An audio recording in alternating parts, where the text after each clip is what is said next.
नमस्कार। आज हम बात करने वाले हैं एंटन चेखव के एक बहुत ही मजेदार प्ले द प्रपोजल के बारे में। नाम सुनकर लगता है कि कोई रोमांटिक कहानी होगी, है ना?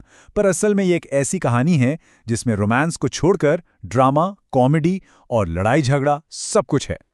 और सच कहूं तो ये एक लाइन इस पूरे प्ले का सार बता देती है। मतलब प्यार व्यार सब एक तरफ और जमीन जायदाद का झगड़ा एक तरफ।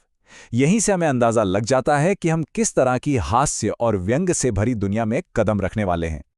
तो चलिए कहानी में सीधे गोता लगाते हैं, पहले माहौल को समझते हैं और मिलते हैं हमारे इन अजीबोगरीब झगड़ालू किरदारों से। अच्छा, ये प्ले जो है वो एक फार्स है।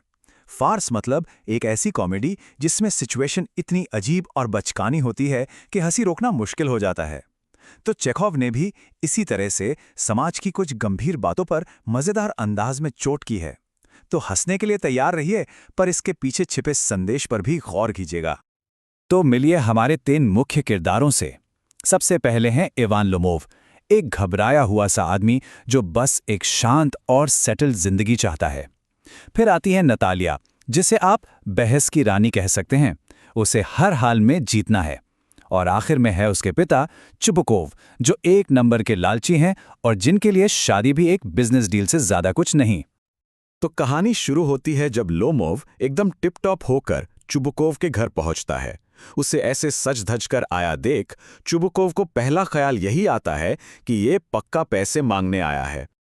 लेकिन लोमोव बड़ी हिम्मत जुटाकर बताता है कि वो पैसे नहीं बल्कि उनकी बेटी नतालिया का हाथ मांगने आया है।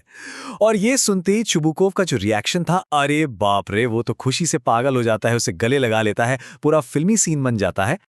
अब यहाँ एक मजेदार बात यह है कि लोमोव शादी क्यों करना चाहता है। उसके कारण एकदम प्रैक्टिकल हैं। उसे एक व्यवस्थित जीवन चाहिए, अपनी संपत्ति बचानी है, समाज में इज्जत चाहिए। पर इस पूरी लिस्ट में रोमांस, जी वो बिल्कुल जीरो है। तो चलिए अब देखते हैं कि ये बिजनेस प्रपोजल कैसे और कितनी जल्दी पटरी से उतरकर एक जंग में बदल जाता है। चुबुकोव अपनी बेटी नतालिया को बुलाता तो है, पर उसे ये नहीं बताता कि लोमोव शादी का प्रस्ताव लेकर आया है।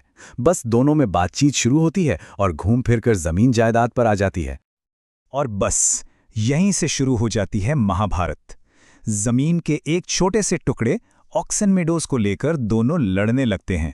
वो कहता है मेरे हैं, वो कहती है नहीं हमारे हैं। दोनों अपने अपने खानदान का इतिहास, नक्शे, दस्तावेज सब ले आते हैं। बात का बतंगड़ बन जाता है। इस बहस का तनाव बेचारा लोमोव झेल नहीं पाता। उसकी दिल की धड़कनें तेज हो जाती हैं, चक्कर आने लगते हैं और हालत इतनी खराब हो जाती है कि वो लगभग बेहोश होकर वहां से चला जाता है। अगर आपको लगा कि बात यहां खत्म हो गई, तो आप गलत हैं। कहानी में अभी और भी बेतुकापन बाकी है। अब उनकी लड़ाई का मुद्दा और भी मजेदार होने वाला है।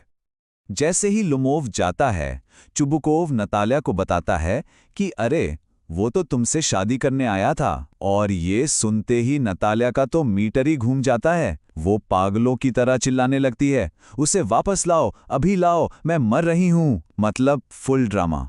खैर, लोमोव वापस आ जाता है। नतालिया कोशिश तो करती है कि बात को संभाले, पर शांति कहाँ।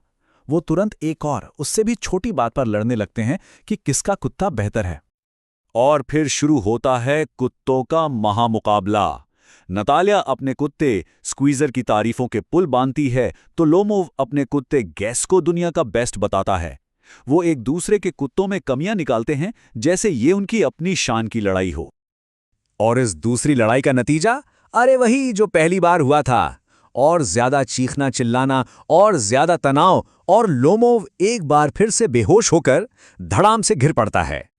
चलिए अब इस कहानी के क्लाइमैक्स पर चलते हैं, जो शायद सबसे मजेदार हिस्सा है। देखते हैं कि इस पूरे हंगामे के बीच शादी का प्रस्ताव आखिर कैसे पूरा होता है। ये पूरा सीन किसी कॉमेडी सर्कस से कम नहीं है। लोमोव जमीन पर बेहोश पड़ा है। चुबुकोव घबराकर कहता है, अरे ये तो मर रहा है, जल्दी हाँ बोल दो। नतालिया उस बेहोश आदमी को हाँ बोल देती है, और जैसे ही लोमोव को होश आता है, वो लोग फिर से कुत्तों पर लड़ना शुरू कर देते हैं। और इन सब के बीच चुबुकोव जश्न मनाने के लिए शैंपेन चिल्लाता है। और यही इस नाटक का सबसे बड़ा कटाक्ष है। मतलब रिश्ता तो पक्का हो गया, सगाई हो गई, पर बदला कुछ भी नहीं। लड़ाई झगड़े वैसे के वैसे ही जारी हैं, और रोमांस वो तो अभी भी 0 बटा सन्नाटा है। तो इस पूरी कॉमेडी और हंगामे के बाद थोड़ा रुककर सोचते हैं कि एंटन चेखव असल में हमें क्या संदेश देना चाहते थे।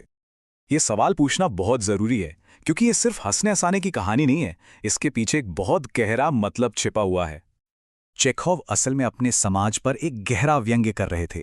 वो दिखा रहे थे कि कैसे लोग शादी जैसे रिश्ते को भी संपत्ति, अहंकार और फायदे नुकसान का सौदा बना देते हैं, और इस चक्कर में वो कितने मजेदार और दयनीय लगते हैं। इस प्ले का टाइटल भी बहुत चालाकी से रखा गया है। ये प्रपोजल सिर्फ शादी का नहीं है, बल्कि जमीन, जायदाद और सामाजिक रुतबे के लिए भी एक तरह का प्रपोजल है। और अंत में ये सवाल हमारे लिए है, क्या अहंकार, भौतिकवाद और रिश्तों को एक सौदे की तरह देखने की ये आदत सिर्फ 19वीं सदी की बात थी, या फिर आज भी ये कहानी हमारे समाज को कहीं ना कहीं एक आईना दिखा रही है? सोचिएगा जरूर।